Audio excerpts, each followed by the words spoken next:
بسم الله الرحمن الرحيم. متابعينا الأعزاء في كل مكان، السلام عليكم ورحمة الله وبركاته. معاكم الشيف سامح من قناة مستر شيف سامح.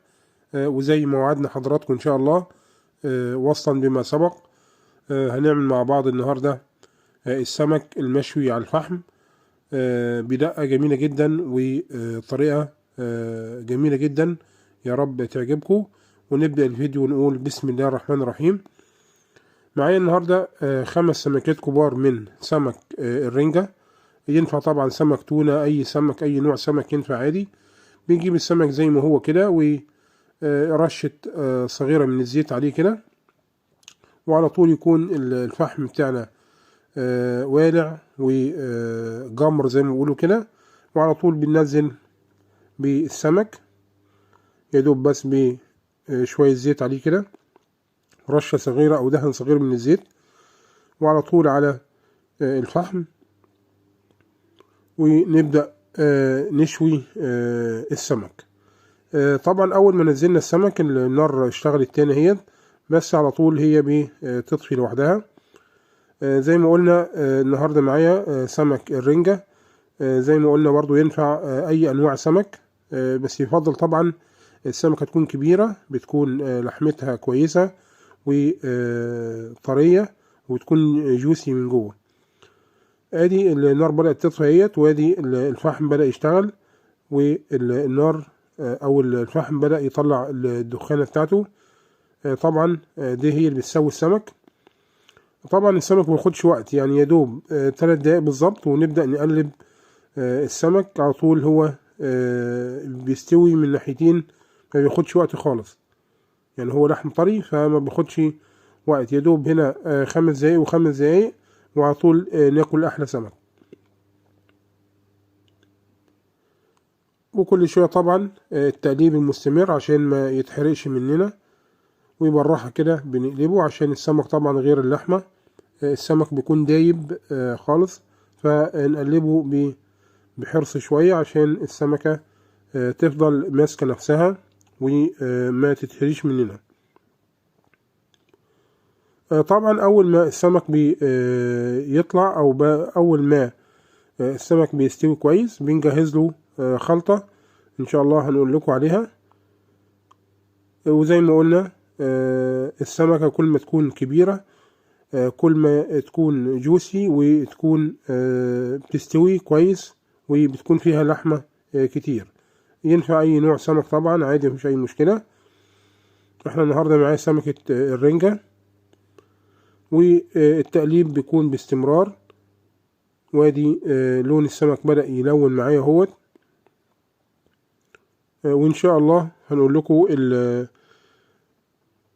الخلطة اللي نعملها. الخلطة معايا النهاردة إن شاء الله معايا فلفل أحمر، على توم، على ليمون، وشوية بهارات كزبرة وفلفل أسمر وكمون. كزبرة وفلفل أسمر وكمون وملح. ديت الخلطة معايا النهاردة. بنضربها أو ندقها في نضربها في الخلاط أو ندقها في الهون. والسمك أول ما يستوي نبدأ نرشها عليه من فوق كده وهو سخن. طبعا ديت الدقة طبعا بتدي السمك طعم جميل جدا ونكهة مميزة جدا، يا رب تجربوها. نقول تاني الخلطة معايا فلفل أحمر وتوم وليمون، عصير ليمون، والبهارات معايا فلفل أسمر، كمون، وكزبرة مطحونة، وملح. وادي طبعا طبق التقديم هقدم عليه. وادي السمك بدأ استوى هو 100% ومتماسك وشكله جميل جدا. طبعا في طريقتين. احنا ممكن السمك وهو طالع كده زي ما هو كده وهو سخن كده على طول نديله رشة ملح مع رشة كمون مع رشة كزبرة عليه من فوق كده، بيكون طعمه جميل جدا. يعني الطريقة ديت، يعني شوية رشة فلفل أسمر مع كمون مع ملحة عليه، من كده ناكل أحلى سمك.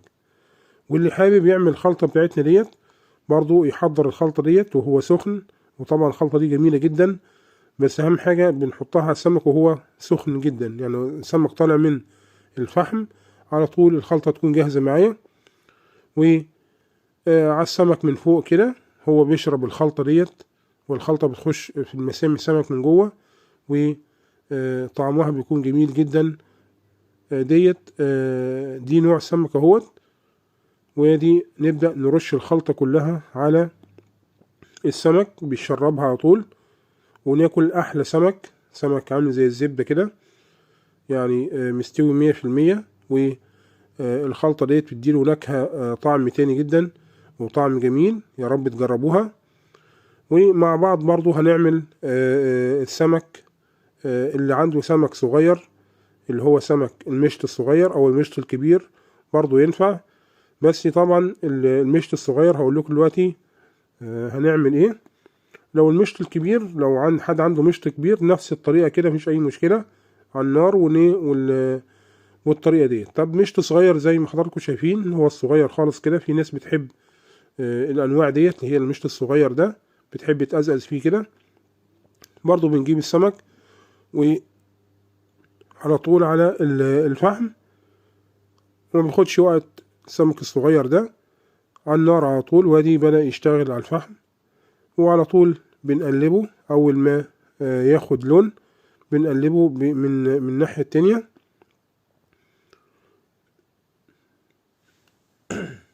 عفوا، بنقلبه من الناحية التانية، من ناحيتين كده، ونجهز له الخلطة.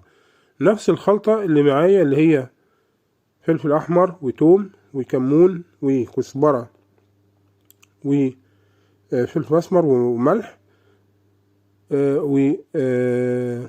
وعصير ليمون. نفس الخلطة طبعا، بس هنزود عليها شوية مية، يعني هنخليها سايلة شوية، عشان طبعا احنا السمك ده أول ما بيستوي